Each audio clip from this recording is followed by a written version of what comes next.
சொல்லுங்க. இர்ஃபான் பாயா? சொல்லுங்க சொல்லுங்க. பாய், நம்ம டி நகரில் ரெஸ்டாரண்ட் ஒன்று வச்சுருக்கோம். எனக்கு ஃபுட் ரிவ்யூ பண்ணணும். இப்போது இர்ஃபான் வாங்குற மாதிரி ஒரு 3 லட்ச ரூபா உங்களுக்கு ஒரு வீடியோ எடுத்து கடை ப்ரொமோஷனுக்கு நான் கொடுக்குறேன். ஓகே. 3 லட்ச ரூபா வாங்கிட்டு நீங்கள் 3 ஷார்ட்ஸு, ஒரு லாங் வீடியோ, ஒரு கொலாப் பண்ணுவேன் சார். 3 லட்ச ரூபா ஆகும் சார் சொல்லிட்டு நீங்கள் இந்த மாதிரி ஒரு வாங்குறாரா? காசு வாங்கிட்டு பொய்யான ரிவ்யூ யாருக்கு கொடுக்குறீங்க? இது எல்லா யூடியூபர்ஸையும் நான் சொல்லலையே. நான் சொல்றது ஃபுட் ரிவ்யூவர்ஸ். எந்த இன்ஃப்ளூயன்சர், எந்த ஃபுட் பிளாகர் ப்ரொமோஷனுக்கு பெய்டு ப்ரொமோஷன் பண்ணாம ஃப்ரீ ப்ரொமோஷன் பண்ணிட்டு இருக்காங்க? 95% இல்லை. அப்படி கூப்பிட்டதுக்கு வெறும் 10,000 ஃபாலோவர்ஸ் வச்சிருக்கிற ஒரு யூடியூபர் 5,000 ரூபாய் கேட்குறாரு. 2 லட்சம் ஃபாலோவர் வச்சிருக்கிறவர் 25,000 ரூபாய் கேட்குறாரு. சரின்னு சொல்லி மார்க்கெட்ல விசாரிச்சு பார்த்தா இந்த மாதிரி வீடியோ போட்டால் இவங்களுக்கு வியூஸ் போயிடுச்சுன்னா யூடியூப் காசு கொடுக்குது, இன்ஸ்டாகிராம் காசு கொடுக்குது.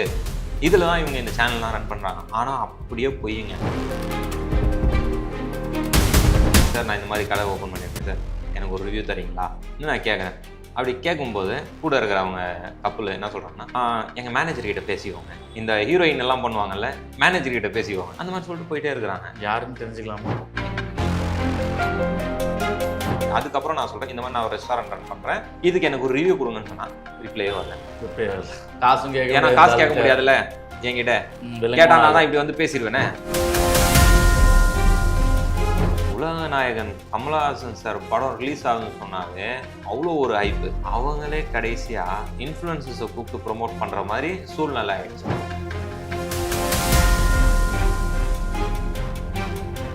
இப்போ பார்த்தீங்கன்னா இன்ஃப்ளூயன்சர்ஸ் எப்படி ஆகிட்டாங்கன்னா, கல்யாணம் ஆகுறது ஒரு விளாகு, கல்யாணம் ஆனதுக்கப்புறமா மாமியார் கூட ஒரு விளாகு, அதுக்கப்புறம் ஒரு விளாகு, டைவர்ஸ் ஆகுறது ஒரு விளாகு, குழந்தை பிறகுறது ஒரு விளாகு.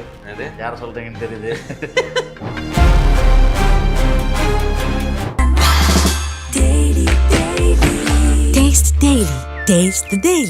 உங்க சோஃபா சொல்லும் உங்க ஸ்டைல. கார்விங் கஸ்டமைஸ்டு லெதர் லக்ஸுரினா நம்ம லேவிஷ் ஷோரூம் தான்.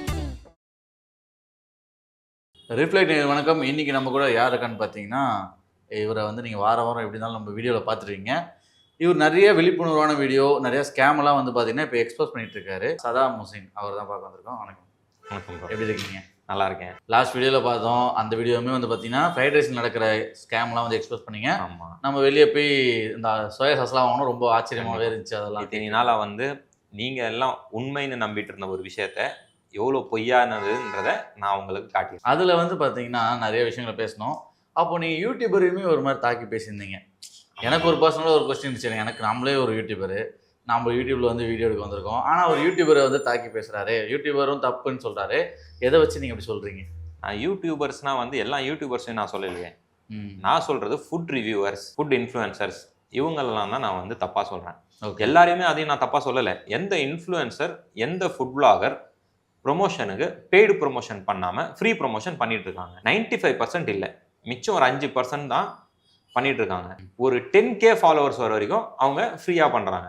அதுக்கப்புறம் அந்த 10K ரீச் ஆனவங்க அவங்களும் மினிமம் 5,000 ரூபாயில இருந்து 5 லட்ச ரூபா வரைக்கும் வாங்குற ஃபுட் இன்ஃப்ளூயன்சர்ஸ் இருக்கிறாங்க. எனக்கு ஒரு கேள்வி. இப்போ அவங்க வந்து அவ்வளோ கஷ்டப்பட்டு க்ரோத் ஆயிருக்காங்க. அப்படி சொல்லும் போது அவங்களோட ஃபாலோவர்ஸ் எல்லாருமே உங்க கடைக்கு வர போறாங்க. அப்போ உங்களுக்கு ஒரு நல்ல ப்ரொமோஷன் தானே அது, அதுக்கு பே பண்ணலாமே. நான் வந்து பொதுவான ஒரு விஷயமே கேட்குறேன். நீங்கள் ஒரு ஃபுட் இன்ஃப்ளூயன்சராக இருக்கீங்கன்னு நீங்கள் உதாரணத்துக்கு விக்ரம் வியூஸ்ன்னு வச்சிருக்கிறீங்க. ஓகே. இர்ஃபான் வியூஸ் மாதிரி தாக்கிட்டீங்க. ஓகே, சொல்லுங்க.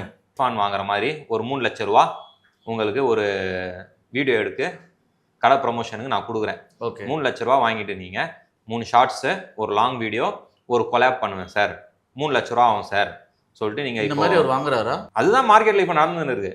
யாரும் இப்போ ஃப்ரீயாலாம் பண்ணல. புரியுது உங்களுக்கு? புரியுதுங்களா? இப்போ அப்படி இருக்கிற நேரத்தில் இப்போ விக்ரம் வியூஸ் எனக்கு உண்மையான ரிவ்யூ கொடுக்குமா? காசு வாங்கிட்டா கொடுக்கும். காசை வாங்கிட்டு நீங்கள் எப்படி, நீங்கள் என் காசையும் வாங்கின்னு நீங்கள் என்னோட ஃபுட்டை வந்து நல்லா இல்லைன்னு சொல்லிட்டு போயிடுவீங்களா? நீங்கள் முடியாது. அப்புறம் நெருக்கடி விழும் இல்லையா? காசு வாங்கினதுக்கு ஒரு நியாயமா இருப்பீங்கல்ல. காசு வாங்கிட்டு பொய்யான ரிவ்யூ யாருக்கு கொடுக்குறீங்க? உங்களை நம்பி ஃபாலோ பண்ண ஃபாலோவர்ஸ்க்கு நீங்கள் ஃபேக்கான ரிவ்யூ கொடுக்குறீங்க. அதை நம்பி சாப்பிட்றது அது நீங்கள் ஒன்று பண்ணலாமே. நாங்கள் ப்ரைட் ப்ரொமோஷன் பண்ணுறோம், இதெல்லாம் ஆடுன்னு சொல்லிட்டு சைடில் ஆடுன்னு போட்டுக்கோங்க, அட்வர்டைஸ்மெண்ட்டுன்னு சொல்லிட்டு. அதே ஃபுட் ரிவ்யூவாக பண்ணுறீங்க. எல்லாம் ஆரம்பத்தில் அந்த ஃபாலோவர்ஸ் ரீச் ஆகிற வரைக்கும் எல்லாம் போயிட்டு ஒரு கடையாக போயிட்டு ஃப்ரீயாக பண்ணுறது என்ன, ஆகா ஓகோன்னு சொல்கிறது என்ன, எல்லாம் ஓகே. சரி, நான் இவ்வளோ ஸ்பீச் கொடுத்துருக்கேன் சார், என்னோட அனுபவத்தை நான் சொல்கிறேன். மக்களுக்கு எவ்வளோ அவேர்னஸ் கொடுத்துருக்கேன். நான் வந்து எந்த யூடியூபும் வச்சு நடத்தல. நான் வந்து ஒரு இன்ஃப்ளூயன்சர் கிடையாது. நான் இதால் எனக்கு எந்த ஆதாயமும் கிடையாது. நான் வந்து சாப்பிட்டு பாதிப்படைகிற மக்களுக்கு இதுலேருந்து எஸ்கேப் ஆகிடுங்க சொல்லிட்டு ஒரு கீவேர்டு தான் நான் கொடுத்துட்ருக்கேன். இத்தனை யூடியூபர்ஸ் இருக்கிறாங்கல்ல, நான் இவ்வளோ விஷயம் சொல்லிகிட்டு இருக்கேன். என்னடா இந்த ஆள் எவ்வளோ விஷயம் சொல்கிறாங்க, இவன் ஒரு கடை வச்சுருக்கிறாங்க, போயிட்டு சாப்பிட்டு நல்லா இருக்குது இல்லை, நீங்கள் ப்ரொமோஷனுக்கு வராதிங்க, ரிவ்யூ பண்ணுங்கள் வந்து. அப்படி கூப்பிட்டதுக்கு வெறும் 10,000 ஃபாலோவர்ஸ் வச்சிருக்கிற ஒரு யூடியூபர் 5,000 ரூபா கேட்குறாரு ஒரு ரீல்ஸ்க்கு. ஒரு ரீல் போடுறதுக்கு. 2 லட்சம் ஃபாலோவர் வச்சிருக்கிறவர் 25,000 ரூபா கேட்குறாரு. சரின்னு சொல்லி மார்க்கெட்டில் விசாரிச்சு பார்த்தா பெரிய இன்ஃப்ளூயன்சர்ஸ் எல்லாம் வந்து, உதாரணத்துக்கு இந்த பெப்பே ஃபுட்னு சொல்லியிருக்காங்க பார்த்தீங்களா, அவங்கெல்லாம் பார்த்தீங்கன்னா ஒரு 70,000 ரூபா வரைக்கும் சார்ஜ் பண்ணுறாங்க. 70,000. புரியுது. இர்ஃபான் வியூஸ் பார்த்தீங்கன்னா முதல்ல வந்து 5 to 6 lakhs வச்சு வாங்கியிருந்தாரு. இப்போ அவர் ஃபாலோவர்ஸ் குறைஞ்சதால இப்போ வந்து 3 lakhs 2 lakhs அப்படி வாங்கிக்கிறாரு ஒரு வீடியோக்கு. அதாவது ஒரு லாங் வீடியோ, 2 to 3 ஷார்ட்ஸு, ஒரு கொலாப். எப்படியுமே அதில் போட்டு ஒரு மணி சம்பாதிக்க தான் போகிறாரு. நானும் இத்தனை நாளாக அப்படி தாங்க நினைச்சிட்டு இருந்தேன். இவங்கெல்லாம் வந்து இந்த மாதிரி வீடியோ போட்டால் இவங்களுக்கு வியூஸ் போயிடுச்சுன்னா யூடியூப் காசு கொடுக்குது, இன்ஸ்டாகிராம் காசு கொடுக்குது, இதில் தான் இவங்க இந்த சேனல்லாம் ரன் பண்ணுறாங்க. ஆனால் அப்படியே பொய்யுங்க. இது வந்து இவங்களை நம்பி இருக்கிற ஃபாலோவர்ஸை இங்கே போய் சாப்பிடுங்கன்னு சொல்லி இவங்க வந்து நடிக்கிறாங்க. இது பார்க்கும்போது இந்த ரம்மி ஆடும் அது சம்மந்தப்பட்ட மாதிரி தானே வருது இல்லையா? நல்லா இல்லாத ஃபுட்டு நல்லா இருக்குன்னு சொல்லும் போது ஏமாத்துறதும் ஒன்று தான், ரம்மி சர்க்கிள் அந்த மாதிரி பண்ணுறதுமே எல்லாம் ஒன்று தான். ஆன்லைன் கேமிங் எல்லாமே ஒன்று. ஆமாம், கண்டிப்பாக. அதாவது நீங்கள் என்கிட்ட காசு வாங்கிட்டீங்க, நான் சொல்கிறதா நீங்கள் சொல்லி ஆகணும். உங்கள் வாயை நான் ஹைஜாக் பண்ணிடுறேன் காசு கொடுத்து. இதில் வந்து உண்மையான ரிவ்யூ நீங்கள் கொடுக்கவே முடியாது. எல்லா யூடியூபர்ஸும் எல்லா ஃபுட் இன்ஃப்ளூயன்சர்ஸும் நான் இப்படி சொல்லலை, 95% இப்படி தான் இருக்கிறாங்க. மிச்சம் 5% வந்து ஜென்யூன் ரிவ்யூ கொடுக்குறவங்களும் இருக்கிறாங்க. நீங்கள் சொல்கிற மாதிரி ஒரு இடத்துல சாப்பிட போயிட்டு காசு வாங்கிட்டு நல்லா இல்லைன்னா நல்லா இல்லை இருங்க நாங்கள் காசை வச்சுக்கோங்கன்னு சொல்லி கொடுக்க கூட வாய்ப்பு. அப்படி பண்ணால் கூட நல்லது தானே. நீங்கள் கொடுத்துருவீங்களா? நீங்கள் கொடுப்பீங்களா? உங்ககிட்ட வந்து ஒரு 4 million ஃபாலோவர்ஸ் இருக்கிறாங்க. நாங்கள் என்ன சார் 2 லட்ச ரூபா எனக்கு ப்ரோமோ போடுங்க, ரிவ்யூ கொடுங்க சொல்லிட்டு நான் 2 லட்ச ரூபா இப்படி டேபிள் மேலே வைக்கிறேன். இன்டர்வியூ எல்லாம் முடிட்டோம், வீடியோ ரிலீஸ் பண்ணிட்டு இன்னொரு 1 லட்ச ரூபா வந்து வாங்கிக்கோங்க போங்க சொல்கிறேன். நீங்கள் என்னை பற்றி பேட் கமெண்ட் கொடுத்துருவீங்களா? முடியாது. ஏன்னா பணம் உங்கள் வாயை அடைச்சிரும். அப்போது யாருக்கு நீங்கள் பொய்யா இருக்கிறீங்க? யாரால நீங்கள் இந்த 2 லட்ச ரூபாய் நீங்கள் வாங்குறீங்க? ஒரு ஒன்றுமே இல்லாமல் ஒரு ரிவ்யூ, ஒரு ப்ரோமோ அது பண்ணுறதுக்கு 5 லட்ச ரூபா வரைக்கும் வாங்குறீங்க. நல்லா இருக்கிற ஃபுட்டை நல்லா இருக்குன்னு சாப்பிட சொல்கிறதுக்கு அது சொல்கிறதுக்கு நீங்கள் ஆள் இல்லை சார். ஒரு கப்புள், யூடியூப் கப்புள் போயிட்டு இருக்கிறாங்க என் கடை வழியா. சார் நான் இந்த மாதிரி கடை ஓப்பன் பண்ணியிருக்கேன் சார், எனக்கு ஒரு ரிவ்யூ தரீங்களா நான் கேட்குறேன். அப்படி கேட்கும்போது கூட இருக்கிறவங்க கப்புள் என்ன சொல்கிறாங்கன்னா, எங்கள் மேனேஜர்கிட்ட பேசிக்கோங்க, இந்த ஹீரோயின் எல்லாம் பண்ணுவாங்கல்ல மேனேஜர்கிட்ட பேசிக்கோங்க, அந்த மாதிரி சொல்லிட்டு போயிட்டே இருக்கிறாங்க. யாருன்னு தெரிஞ்சுக்கலாமா? வேணாமே, விட்டுருங்க. ஒரு யூடியூபர், ஒரு ஃபுட் இன்ஃப்ளூயன்சர், நான் பேசின இன்டர்வியூ இந்த தாஜ் ஹோட்டலை பற்றி நம்ம பேசியிருக்கோம், அதுக்கு கீழே வந்து கமெண்ட் பண்ணுறாங்க, வெரி பிரேவ், ரொம்ப நல்லது வேலை பண்ணுறீங்க எல்லாம் பாராட்டி ஒரு கமெண்ட் போடுறாங்க. ஓகே சரி, இவங்க ஃபுட் இன்ஃப்ளூயன்சர் ஆயிடுச்சுன்னு சொல்லிட்டு போயிட்டு நான் சொல்கிறேன், இந்த மாதிரி நான் ஒரு ரெஸ்டாரண்ட் ரன் பண்ணுறேன், எனக்கு உங்களோட ரிவ்யூ ஒன்று கொடுங்க, எனக்கு கொஞ்சம் சப்போர்ட்டிவாக இருக்கும். இதுக்கு முன்னாடி, இது சொல்கிறதுக்கு முன்னாடி என்னோட வீடியோ அனுப்பி அவங்க கேட்குறாங்க, ஓ இது கண்ணுக்குட்டியா, அதெல்லாம் கேட்டால் அதெல்லாம் ரிப்ளை பண்ணாங்க. அதுக்கப்புறம் நான் சொல்கிறேன், இந்த மாதிரி நான் ஒரு ரெஸ்டாரண்ட் ரன் பண்ணுறேன், இதுக்கு எனக்கு ஒரு ரிவ்யூ கொடுங்கன்னு சொன்னால் ரிப்ளையே வரல. காசும் கேட்க, ஏன்னா காசு கேட்க முடியாதுல்ல என்கிட்ட, கேட்டா நான் தான் இப்படி வந்து பேசிடுவேனே, புரியுதுங்களா? அதனால வந்து இதில் பாதிப்படைகிறது வியூவர்ஸ் தான், ஃபாலோவர்ஸ் தான். நீங்கள் ஃபாலோ பண்ணி அவங்கள தலை மேலே தூக்கி ஏன் கொண்டாடுறீங்க? அவங்க சொல்கிறதே தெய்வ வாக்கா நீங்கள் ஏன் எடுத்துக்கிறீங்க? இப்போது எல்லா ரெஸ்டாரண்ட் வச்சுருக்கவங்க எல்லாருமே வந்து இந்த மாதிரி தான் ப்ரொமோஷன் தேடி போகிறாங்க. இப்போ நீங்கள் இந்த மாதிரி பணம் கொடுத்து பண்ணுறதுக்கும் நீங்கள் விரும்பலை, அப்போ நீங்கள் ப்ரொமோஷன் உங்கள் ரெஸ்டாரண்ட் தெரியறதுக்கு நீங்கள் என்ன பண்ணுறீங்க? நான் டிஜிட்டல் மார்க்கெட்டிங் பண்ணுறேன் சார். நானே வந்து எனக்கு நானே அட்வர்டைஸ்மெண்ட் பண்ணிக்கிறேன். புரியுது. நம்ம கடைக்கு நீங்கள் என் கடை இங்கே என்ன இருக்குது இல்லைன்னு நான் சொல்கிறேன். அது பார்க்க போகிறது மக்கள் தான். நான் என் கடைக்கான நம்பிக்கையை நான் தரேன், என் பொருள் நல்ல பொருள் நான் சொல்கிறேன். நீங்கள் வந்து சாப்பிட்டு பார்த்து நல்லா இருக்குது நல்லா இல்லை நீங்கள் மூஞ்சி மேலே சொல்லிட்டு போங்க சார். ஓகே, நான் யாரோ ஒருத்தர் சொல்லி அவங்களுக்கு நான் காசு கொடுத்து ஆகா ஓகன் நல்லா இருக்குதுன்னு சொல்லி, இப்போ என்ன ஆயிடுச்சுன்னா யூடியூபர்ஸ் இந்த ஃபுட் இன்ஃப்ளூயன்சர்ஸ் எல்லாம் அஜித் விஜய் லெவலுக்கு பில்டப் ஆயிடுச்சு. இப்போ நீங்கள் வந்து இர்ஃபான் அவர்கள் காசு கேட்குறாரு, இத்தனை லட்சம் கேட்குறாரு சொல்லிட்டே இருக்கீங்க. நான் மீடியாவில் இருக்கேன், எனக்கு தெரியும், என் ஃப்ரெண்ட்ஸ் சர்க்கிளுமே எல்லாருமே வந்து இந்த ரெஸ்டாரண்ட்லாம் வச்சுருக்கனால அவங்களும் கேட்டிருக்காங்க, எவ்வளோ கேட்பாரு எனக்கும் தெரியும். ஆனால் பார்க்குற ஆடியன்ஸ்க்கு வந்து ஒரு டவுட் இருக்கும், என்னடா ஒரு வீடியோவுக்கு வந்து 3 லட்சம் கேட்குறாரா, 4 லட்சம் கேட்குறாரா, அந்த மாதிரிலாம் ஒரு சந்தேகம் இருக்கும். அதை நம்ம இப்போ வந்து கிளாரிஃபை பண்ணுவோம். ஓகேவா? உங்கள்கிட்ட இர்ஃபான் ஒரு நம்பர் இருக்கு இல்லையா, நீங்கள் இப்போ கால் பண்ணுங்கள். டேரக்ட் அப்படியே லைன்லேயே அந்த கேமரா ஆனில் இருக்கும்போதே கால் பண்ணுங்கள். அவர் என்ன சொல்கிறாருன்றதை பார்ப்போம். ஓகே, கால் பண்ணிவோமா?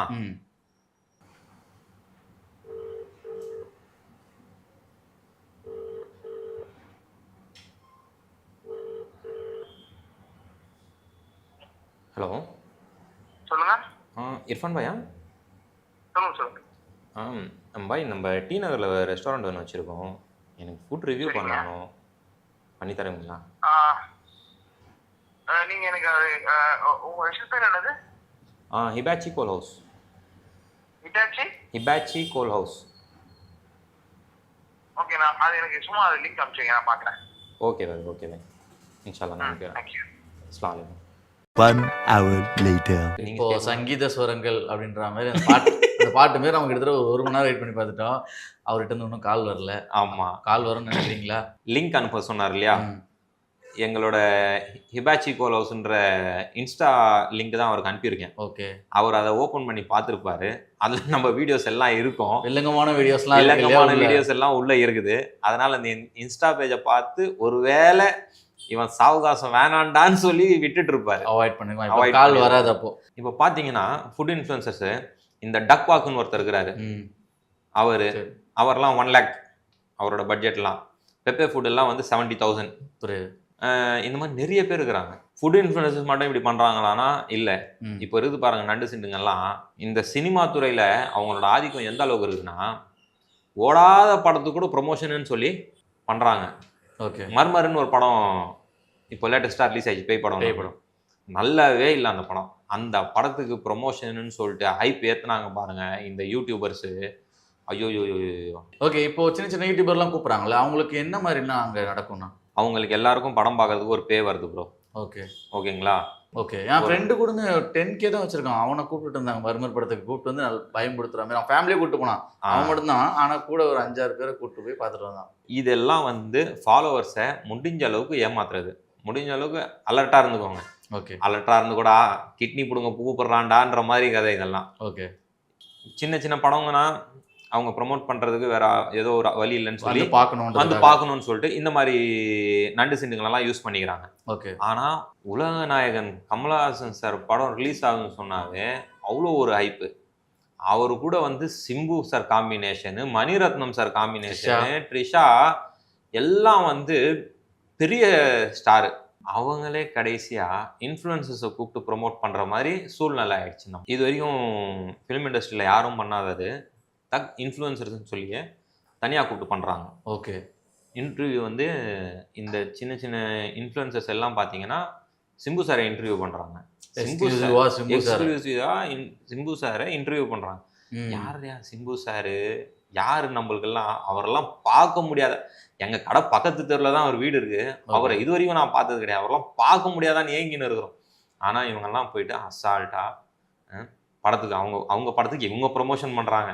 அவங்க பெரிய ஆளா இவங்க பெரிய ஆளான்ற வித்தியாசம் இல்லாமல் போயிட்டு இருக்குது. இப்போ நம்ம சின்ன சின்ன படம் பார்க்கும்போதெல்லாம் நம்ம பார்த்தோம், அவங்களுக்கு வந்து படம் பார்க்க விடுறாங்க, ஒரு ஃபுட் கூப்பன் கொடுக்குறாங்க கேன்டீனில். இது தென் வந்து பார்த்தீங்கன்னா ஃப்ரீயாக டிக்கெட்டும் கொடுக்குறாங்க கேள்விப்பட்டோம்.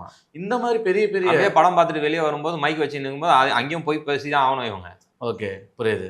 இப்போ இவங்களுக்கு பெரிய பெரிய படத்துக்குலாம் வரும்போது என்னென்ன அவங்களுக்கு செலவு கிடைக்கும்? அவங்களுக்கு பார்த்தீங்கன்னா அதே தான், டைரெக்டாக வந்து ஸ்டாரை சிம்பு சாரை பார்க்க முடியுது, கமலஹாசன் சாரை பார்க்க முடியுது, அவங்க கூட ஒரு ரீலோ ஒரு ஃபோட்டோவோ செல்ஃபியோ எடுத்து அவங்க பேஜில் போட முடியுது. அதுக்கான வியூஸ் இவங்களுக்கு இன்க்ரீஸ் ஆகுது. இவங்க வரதுக்கான சார்ஜு, இவங்களுக்கு அங்கே ஃபுட்டு ஆஃபர் பண்ணுறாங்க, ஃபுட் கூப்பன் கொடுக்குறாங்க, அது இல்லாமல் வந்து இவங்களுக்கு பேவும் பண்ணுறாங்க அங்கே. புரியுது. இதெல்லாம் தான் அவங்களுக்கு பெனிஃபிட்ஸு. இது வந்து ஒரு மாய உலகத்தில், இன்ஸ்டாவே வந்து ஒரு மாய உலகம் தான். எல்லாருமே இப்போ இன்ஃப்ளூயன்சர் ஆகிட்டாங்க. ஒரு 10,000 ஃபாலோவர்ஸ் வச்சுருந்தா அவன் இன்ஃப்ளூயன்சர். இன்னைக்கு அவன் சொல்கிறது தான் உண்மை, அப்படி போயிட்டு இருக்குது. இப்போ பார்த்தீங்கன்னா இன்ஃப்ளூயன்சர்ஸ் எப்படி ஆகிட்டாங்கன்னா, கல்யாணம் ஆகுறது ஒரு விளாகு, கல்யாணம் ஆனதுக்கப்புறமா மாமியார் கூட ஒரு விளாகு, அதுக்கப்புறம் ஒரு விளாகு, டைவர்ஸ் ஆகுறது ஒரு விளாகு, குழந்தை பிறகுறது ஒரு விளாகு. என்னது யாரை சொல்கிறீங்கன்னு தெரியுது.